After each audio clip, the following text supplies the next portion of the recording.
The Motorheads are excited. It's a motorsport-inspired show today, and the long-awaited The Crew Motorfest. The game is finally here. If you're into arcade racing games, this festival in a beautiful Hawaiian open world, a kind of racing sandbox, if you will, offers an action-packed driving experience in a couple of different modes as well. And our tech and gaming guru, Grant Hines, is here with the tiger's eye already, man. I'm just going to warn you, this is a very hard game to race and talk about at the same time. Okay, that's good. So I'm going to struggle with what you're saying.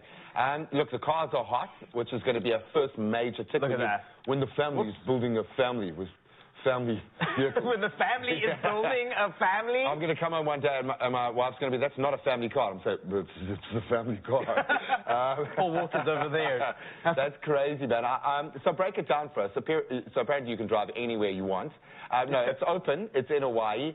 And you're building a crew. That's as much as I know. Take it a step further. So, literally, if you've played the original Cruise, it's kind of like a spiritual successor. But if you played Forza Horizon 5, I think they're taking it on the show. Yeah, we did play it on the show, and it takes a lot from that game. Okay, so it's very difficult to race. So I'm just going to rewind the car quickly. I'm just going to rewind to like a proper position. There we go. Now we can take this checkpoint correctly. Did you do that in life or just in the game? Did that happen in real life? No, you see, if we fluff on TV, we can just rewind.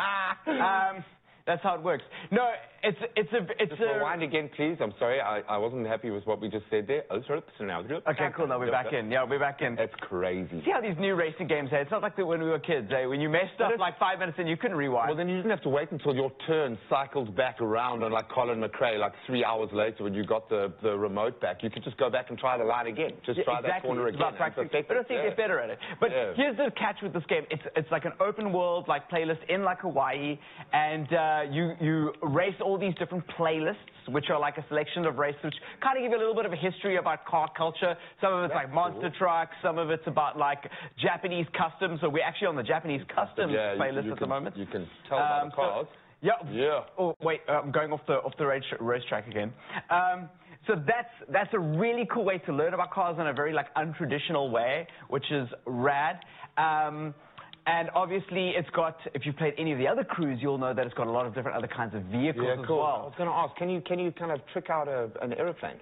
You can trick out an airplane. So you get airplanes, you get boats, you get like motorbikes, you get cars. It's all about like the wildest like setups that you can get. For sure. If you can race a vehicle, the whole idea is that all-terrain vehicles, surely you must be able to. I'm sure you. I actually haven't come across them yet in my plane, but I'm sure. Delivery scooter. It looks great. It looks like it's quite accessible as a racing game goes. Yes. The racing and driving itself, as someone who's played a lot in the space, is it intuitive? Does it feel natural to drive it? Is it quite tricky to get the right... I mean, you can race and you can do well. It's about having fun with the cars. You know what I mean? A lot of cars are super serious. I think this is the fun game. You know, like having the ability, it encourages you to drift. You know, not many like racing games encourage you to drift. So like you'll get points as you go, and I've got a NOS, so I'm pumping the NOS. I'm going to drift this corner, and then you get points, and I'm encouraged to do that, which is something that's extremely rare. And then there's the story mode, obviously, while you're racing, where the different people, the different players, the different parts of the crew that you meet along the way, who are teaching you about these cars and vehicles, are like are talking to you while you're racing, which is really cool. Yeah, I like the educational element there. That would be a good rewind to use. That was terrible. This is great. This is like a James Bond movie, in essence. The graphics look great. It's got a great flow to it. There's a kinetic energy to these racing games that kind of, get you into it.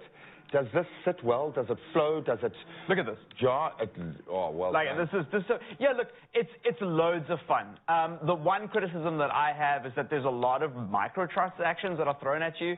So once you've bought the game, you can obviously spend some extra cash on other cars, which I don't like. It's just everywhere in the game. But you don't need to spend money to play it. To enjoy it. So it's obnoxious that it's around, but you still have so much fun playing this game and collecting your garage. And if you played the previous games and you have bought cars in those games or earned cars in those games, you can transfer them over to this, which is awesome. So look, I think maybe for the right person who wants to spend their hard-earned cash on the stuff that really matters to them. This is a great way to express themselves, and I like the fact that they've given such an open space to be able to do that, whether it's in an era, in a kind of car, in a kind of racing, in a kind of vehicle. There's so many kind of touch points here. I love it, man. Yeah, I give this a pretty solid 8 out of 10. Like, wow. I think it's the driving is a lot of fun. It's probably the best driving the series has had. And if you enjoy arcade races, there aren't too many other than like Forza Horizon. And if you're on a console like a PlayStation that doesn't have Forza Horizon, this is like the perfect option for you. I love it, man. No, it does look like a huge amount of fun. Can we do it? Carl and I will find out. We're going to time trial a little bit later. But perhaps we can start filling our heads with delusions of grandeur, Carl, and maybe actually believe that we could actually do this in real life.